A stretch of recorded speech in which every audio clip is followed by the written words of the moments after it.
అడవిలో ఒక చెట్టు పైన రకరకాల రంగురంగుల పక్షులు ఉండేవి. ఆ చెట్టు కింద భాగంలో ఉన్న తొర్రలో కళ్ళు కనిపించని ముసలిగద్ద ఒకటి నివసించేది. అది మేత కోసం చాలా కష్టాలు పడేది. ముసలిగద్ద దీనావస్థను చూసి ఆ చెట్టుపై ఉండే పక్షులన్నీ ఎంతో జాలిపడేవి. ఒకనాడు దానితో, గద్దమామా, ఎన్ని రోజులు మేత కోసం కష్టాలు పడతావు? మా పిల్లలకి కాపలాగా ఉంటే మేము నీకు ఆహారం తెచ్చిస్తాము అని చెప్పాయి. ఈ వయసులో ఇప్పుడు నేనున్న పరిస్థితిలో చాలా మంచి మాట చెప్పారు. ఎంతకంటే ఆనందకరమైన విషయం ఇంకేముంటుంది? నా కళ్ళు లేకున్నా నేను మీ పిల్లల్ని కంటికి రెప్పలా చూసుకుంటాను అని ఆ గద్ద సంతోషంగా అంగీకరించింది. ఆ రోజు నుండి మేత కోసం పక్షులు బయటకు వెళ్లిన ప్రతిసారి ఆ గద్ద ఎక్కడికి వెళ్లకుండా పక్షి పిల్లల్ని చాలా జాగ్రత్తగా చూసుకునేది. అవి తిరిగి గూటికి చేరిన తర్వాత ఆహారం తీసుకొచ్చి గద్దకు ఇచ్చేవి. ఇలా ఉండగా ఒకరోజు పక్షి పిల్లల్ని తినాలని ఆ చెట్టు దగ్గరకు ఓ పిల్లి వచ్చింది. దాని చప్పుడు విన్న ముసలిగద్ద, ఏయ్ ఎవరక్కడ అంటూ అరిచింది. ఓహో, ఈ ముసలిగద్ద ఆ పిల్ల పక్షులకు సెక్యూరిటీ గార్డా? పైగా దీనికి చూపు కూడా మందగించినట్టుందే. ముందు దీనిని తీయటి మాటలతో బుట్టలో పడేయాలి అని ఆలోచన చేసింది. ఎవరంటే ఏం మాట్లాడరేం అంటూ కోపంగా అన్నది గద్ద. నేను మహాశయ, మీ దర్శనానికి వచ్చాను అంది పిల్లి నెమ్మదిగా. ఆ గొంతు విన్న గద్ద, నువ్వు దుర్మార్గుడివి, ఇక్కడికి ఎందుకు వచ్చావు? వెళ్ళు అని గద్దించింది. అందుకు బదులుగా పిల్లి, నేను చెడ్డ పనుల్ని మానేసి మీలాంటి పెద్దల సేవ చేయాలని వచ్చాను. నాకా భాగ్యాన్ని ప్రసాదించండి మహాప్రభో అని వినయంగా వేడుకుంది. ముందు గద్ద అంగీకరించకపోవడంతో పిల్లి చాలాసేపు బ్రతిమిలాడింది. చివరికి గద్ద దాని మాటల్ని నమ్మి దగ్గరకు చేరనిచ్చింది. అలా పిల్లి రోజు పక్షులేవి లేని సమయంలో గద్ద దగ్గరకు వస్తూ తీయని కబులు చెబుతూ నవ్వించేది. కొన్ని రోజుల తర్వాత అదును చూసి చడి చప్పుడు కాకుండా పక్షి పిల్లల్ని తినడం మొదలుపెట్టింది. అలా తినడమే కాకుండా వాటి ఈకల్ని తీసుకొచ్చి ముసలి గద్ద ఉండే తొర్ర దగ్గర వేసేసేది. అయితే గద్ద ఈ విషయాన్ని గమనించలేదు. పక్షులు కొంతకాలానికి తమ పిల్లలు క్రమంగా తగ్గిపోవడాన్ని గుర్తించాయి. వాటికి తాము లేనప్పుడు పిల్లి వస్తున్న సంగతి తెలియదు కదా. ఆ ముసలి గద్దే మనల్ని నమ్మించి మన పిల్లల్ని తినేస్తుందని సందేహం కలుగుతుంది అన్నది ఒక పక్షి. కొన్ని పక్షులు అదే అనుమానం వ్యక్తం చేశాయి. మరికొన్ని వ్యతిరేకించాయి. అయినా ఒకసారి వెళ్లి చూశాయి. అవి సందేహించినట్లే పక్షి పిల్లల ఈకలు గద్ద ఉంటున్న తొర్ర దగ్గర కనిపించాయి. నేను ముందే చెప్పానా ఆ ముసలి గద్దే మన పిల్లల్ని తినేస్తుందని? ఇప్పటికైనా నమ్మకం కుదిరింది కదా. ఆ నమ్మక ద్రోహికి తగిన గుణపాఠం చెప్పండి అని అరిచింది. అసలు అక్కడేం జరుగుతుందో ముసలి గద్ద తెలుసుకోవాలని ప్రయత్నించే లోపే పక్షులన్నీ కలిసి గద్దను కోపంగా పొడిచి గోళ్లతో రెక్కి చంపేశాయి. చెడ్డ బుద్ధి గల పిల్లిని చేరదీయడం వల్ల పాపం గద్ద చివరకు ప్రాణాలే పోగొట్టుకుంది. ఫ్రెండ్స్, అందుకే పెద్దలు చెబుతూ ఉంటారు, తీయటి మాటలు చెప్పేవారిని అస్సలు నమ్మొద్దని. అలాగే దుష్టులకు ఎల్లప్పుడూ దూరంగా ఉండాలి. ఒక అడవికి రాజు సింహం. అది చాలా మంచిది. అడవిలో ఉన్న జంతువులకు ఎలాంటి కష్టం వచ్చినా దగ్గరుండి మరి వాటి బాగోగులు చూసుకునేది. అలాంటి ఆ సింహం కాలికి ఓసారి గాయమయ్యింది. నొప్పితో అది బాధపడుతూ ఉంది. అయితే అడవిలో ఒక కోతికి గాయాలను నయం చేసే ఆకుపసర వైద్యం తెలుసు. అడవిలోని జంతువులు తమకేదైనా గాయమైతే కోతికి పండ్లనిచ్చి నయం చేసుకునేవి. అలాగే ఇప్పుడు మృగరాజు పిలుపు మేరకు ఆకుపసరు తీసుకుని వెళ్ళింది కోతి. గాయంతో బాధపడుతున్న సింహం కాలికి పసరు రాసింది కోతి. మృగరాజా, యూ డోంట్ వరీ, రోజు మీ దగ్గరకు వచ్చి ఆకు పసరు రాస్తాను. మీ గాయాన్ని నయం చేస్తాను.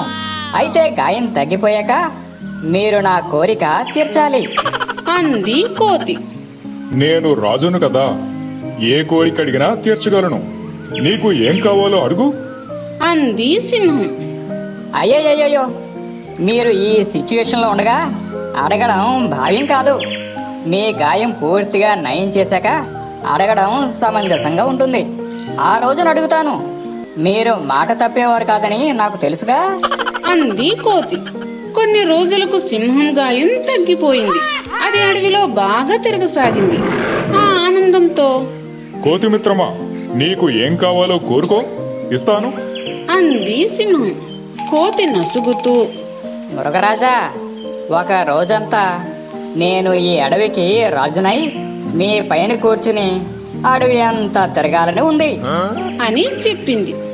ఏ ఆహార పదార్థాలను అడుగుతుందనుకున్న సింహం కోతి కోరికకు ఉలిక్కిపడింది.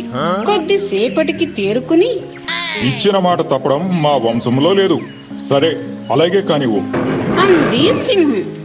తన కోరిక నెరవేరబోతుందన్న ఆనందంలో కోతి ఎగిరి గంతులు వేసింది. ఆ మరునాడే సింహం కోతిని ఒక రోజు అడవికి రాజుగా ప్రకటించింది.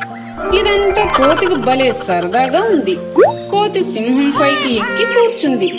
రెండో దారిలో వెళ్తుంటే ఒక చోట బురదలో చిక్కుకుపోయిన ఏనుగు బయటకు రాలేక అవస్థపడుతూ కనిపించింది. సింహాన్ని చూడగానే, మృగరాజా, నన్ను కాపాడండి, కాపాడండి అంటూ అరిచింది ఏనుగు. అది తనని వేడుకుంటుందని భావించిన కోతి చెంగున కిందకు దూకింది. వెంటనే ఒక తాడు తీసుకుని అంత పెద్దదైన ఏనుగును పైకి లాగే ప్రయత్నం చేసింది. ఏనుగు పైకి రాలేదు సరికదా, దాని బరువుకు కోతి దొర్లుకుంటూ వెళ్లి బురదలో పడింది. ఇదంతా చూసి సింహానికి భలే నవ్వొచ్చింది. అమ్మో, ఏం తింటున్నావు బాబు, ఎంత బరువు ఉన్నావు? నిన్ను కాపాడాలని ట్రై చేసి నేను బుక్ అయిపోయాను. ముందు నన్ను ఎవరైనా కాపాడంటారా బాబోయ్ అని భయంతో అరిచింది కోతి. చివరికి కోతి ఏనుగులను తాడు సాయంతో సింహం ఒడ్డున పడేసింది. ఏనుగుకు జాగ్రత్తలు చెప్పి పంపింది సింహం. తర్వాత మళ్ళీ తమ నడకను మొదలు పెట్టాయి సింహం, కోతి. మళ్ళీ దారిలో ఒక రొట్టె కోసం పోట్లాడుకుంటున్న రెండు పిల్లులు కనిపించాయి. అరే, నేను ఈ అడవికి రాజును కదా, వాటి సమస్యను నేను కాకుంటే ఇంకెవరు తీరుస్తారు? వస్తున్నా వస్తున్నా, ఆగండి అనుకుంటూ కిందకు దిగి పిల్లుల దగ్గరకు వెళ్ళింది. ఓయ్ పిల్లి పిల్లలో, నేనెవరో తెలుసా? ఈ అడవికి రాజును. అంది కోతి చాలా సంబరపడిపోతూ. రాజంటే బాహుబలిలా 6 అడుగులు ఉండాలి కదా, అంది ఒక పిల్లి. బాగా కండలు తిరిగి ఉండాలి కదా, అంది మరో పిల్లి. నీవు రాజేంటి, చిచ్చి తు యాక్. బుజ్జి పిల్లలో, థ్యాంక్స్ ఫర్ యువర్ కాంప్లిమెంట్స్. నేను ఈ అడవికి రాజు అని తెలిసాక ఎంత గౌరవం ఇచ్చి మాట్లాడతారనుకోలేదు. Very much thank you. నా గురించి పక్కన పెట్టేసి మీ గురించి చెప్పండి. వాట్స్ యువర్ ప్రాబ్లం అని అడిగింది కోతి. అమ్మ మాకు ఈ రొట్టె ఇచ్చి వెళ్ళింది. నేను పెద్దదాన్ని కాబట్టి ఇది నాకే ఇవ్వాలి కదా. అంది పెద్ద పిల్లి. అమ్మా, నేను చిన్నదాన్ని కాబట్టి ఈ రొట్టె నాకే ఇవ్వాలి. అంది చిన్న పిల్లి. కోతి ఒక్క నిమిషం ఆలోచించి, బుజ్జి పిల్లులు, ఈ రొట్టె కోసమే కదా మీ కోట్లాటంతా. దీన్ని నేను తీసుకుంటాను. రొట్టె లేకుంటే అసలు సమస్య ఉండదు కదా. ఖేల్ కథం, దుకాన్ బంద్ అంది కోతి తన తెలివికి తానే మురిసిపోతూ. పైగా రొట్టెను తీసుకుని, రాజా, ఎంత తెలివిగా సమస్యను పరిష్కరించాను చూసారా? పోలా, తీర్పు అద్దరిపోలా అన్నట్టు సింహం వైపు గర్వంగా చూసింది కోతి. అప్పుడు సింహం కోతి దగ్గర నుంచి రొట్టెను తీసుకుని పిల్లులకు ఇచ్చి, మీరు ఇద్దరు సోదరులు, గొడవ పడడం మంచిది కాదు. రొట్టెను సెరిసగం పంచుకుని తినండి. అంతా మనకే కావాలి అనుకోకుండా పంచుకుని తినడం ఉత్తమ లక్షణం అని చెప్పింది. ఆహా, ఈ ఆలోచన ఎంత బాగుందో. రాజంటే ఇలా ఉండాలి అనుకుంటూ పిల్లులు మురిసిపోయాయి. తరువాత కోతి తన తప్పును గ్రహించింది. మహారాజా, నాకు ఏనుగుని కాపాడే శక్తి లేదు.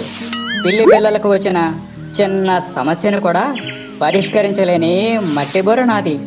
ఒక్కరోజు కాదు కదా, ఇంకా ఒక్క నిమిషం కూడా ఈ అడవికి నాయకత్వం వహించే అర్హత నాకు లేదు. నేను కోరరాని వింత కోరికతో మిమ్మల్ని ఇబ్బంది పెట్టాను, నన్ను క్షమించండి అని చెప్పి వెళ్ళిపోయింది. ఈ కథలో నీతేమిటంటే, మన శక్తి సామర్థ్యాలను తెలుసుకోకుండా వాటిని మెరుగుపరుచుకోకుండా అందలం ఎక్కాలనుకోవడం అత్యాశ అవుతుంది. ఒకడిలో మహాబలుడు అనే ఎలుగుబంటిగాడు ఒకడు ఉండేవాడు. వాడు పేరుకు తగ్గట్టుగానే కండలు తిరిగిన బలవంతుడు. ఎంతటి బరువులనైనా సునాయాసంగా ఎత్తేసేవాడు. అయితే పాపం వాడు వారం రోజులుగా పనిలేక తినడానికి ఏమీ దొరక్క అడవంతా తిరగసాగాడు. అలా వెళుతున్న ఎలుగుబంటికి చెట్టు మీద కోతొకటి కనిపించింది. ఓ కోతిమామా, ఏదైనా పని ఉంటే ఇప్పించవా? పనంటే ఓ అద్దరిపోయే పనుంది, చేస్తావేంటి? డబ్బులు అదిరిపోయేలా చేస్తాను. ఏంటా పని? అడవిలో ఫ్రీ పథకాలు వచ్చాక అరటి పండు మీద తొక్క ఒలుచుకుని తినాలన్నా కూడా చాలా కష్టంగా ఉంది. అరటి పండు ఒలిచి నోట్లో పెట్టినట్టు అంటారు చూడు, అలా పండు మీద తొక్కలు పీకి ఇవ్వాలి. ఆ పని చేస్తావేంటి? ఎందుకు చేయను? ఏ పనైనా చేస్తాను. అందుకు నాకు ప్రతిఫలంగా ఏమిస్తావు? పండు నాకు, తొక్క నీకు. తొక్కను నేనేం చేసుకోను? తొక్కలతో ఫ్రీగా స్కేటింగ్ ప్రాక్టీస్ చేసుకో, పండగ చేసుకో.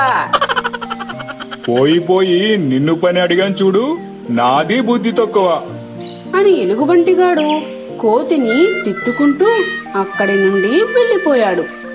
ఆ తరువాత ఎలుగుబంటికి ఏనుగు ఎదురయ్యింది. ఓ గజరాజా, ఏదైనా పని ఉంటే ఇప్పించవా? నేనొక కొత్త ఇల్లు కట్టుకుంటున్నాను. అందుకు చెట్లు నరకాలి. చేయగలవా? ఓ బ్రహ్మాండంగా చేయగలను. రోజు నువ్వు కొట్టే చెట్ల సంఖ్యను బట్టి జీతం ఇస్తాను, సరేనా? అలాగే గజరాజా అంటూ సంతోషంగా గొడ్డలి భుజాన వేసుకుని అడవికి బయలుదేరాడు ఎలుగుబంటిగాడు. స్వతహాగా బలవంతుడు కావడంతో తొలి రోజే ఉత్సాహంగా 10 చెట్లను నరికాడు. వాడి పనితనం చూసిన గజరాజు చాలా అభినందించాడు. ఆ రోజు రాత్రి తృప్తిగా భోజనం చేసి నిద్రపోయాడు ఎలుగుబంటిగాడు. మరునాడు అదే ఉత్సాహంతో అడవికి వెళ్ళాడు. కానీ 8 చెట్లనే కొట్టగలిగాడు. ఎలుగుబంటికి తన సామర్థ్యం మీద కాస్త అనుమానం కలిగింది. ఆ మరుసటి రోజు 6, తరువాత రోజు 4, ఇలా రోజు రోజుకు నరికే చెట్ల సంఖ్య తగ్గిపోతూ ఉంది. ఏమైంది నాకు? నా బలం నెమ్మదిగా తగ్గిపోతుందా? ఇదో రోగమా? ఎలుగుబంటిలో తన కండబలంపై అనుమానం పెరిగింది. ఆ రోజే యజమాని దగ్గరికి వెళ్ళాడు. గజరాజా, నాకేదో వింత రోగం వచ్చేసింది. రోజు రోజుకి నా బలం తగ్గిపోతోంది. ఇక పని చెయ్యలేను. దయచేసి నన్ను పంపించేయండి అన్నాడు కంగారుగా. కాసేపు ఆలోచించిన గజరాజు, ఏది, నీ గొడ్డలి తీసుకురా. వాడు తీసుకొచ్చి ఇచ్చాడు. గొడ్డలిని కాసేపు పరిశీలించి, బంటి, నీ భుజబలంతో మాత్రమే ఇన్నాళ్ళు పనిచేశావు, కానీ బుద్ధి బలాన్ని వాడటం లేదు. చెట్టు కొట్టిన తర్వాత గొడ్డలి పదును తగ్గుతుంది. వెంటనే దాన్ని పదును చేయాలి, లేదంటే మొద్దుబారిపోతుంది. ఇంత చిన్న విషయాన్ని తెలుసుకోకుండా పనిచేస్తున్నావు. కండబలం ఉన్నంత మాత్రాన ఎవ్వరూ సమర్థులు కారు. దానికి బుద్ధి బలం తోడవ్వాలి అని చెప్పాడు గజరాజు. పొరపాటు తెలుసుకున్న ఎలుగుబంటిగాడు గొడ్డలికి పదును పెట్టాడు. ఆ మరునాడు ఉత్సాహంగా వెళ్లి మొదటి రోజులాగే 10 చెట్లను నరకగలిగాడు. చివరికి కష్టానికి తగిన ఫలాన్ని పొందాడు. ఫ్రెండ్స్, ఈ వీడియో మీకు నచ్చినట్లయితే లైక్ చేయండి, మీ ఫ్రెండ్స్ కు షేర్ చేయండి, తప్పనిసరిగా కామెంట్ చేయండి. అలాగే మా ఛానల్ సబ్స్క్రైబ్ చేసుకుని మాకు సపోర్ట్ చేయండి.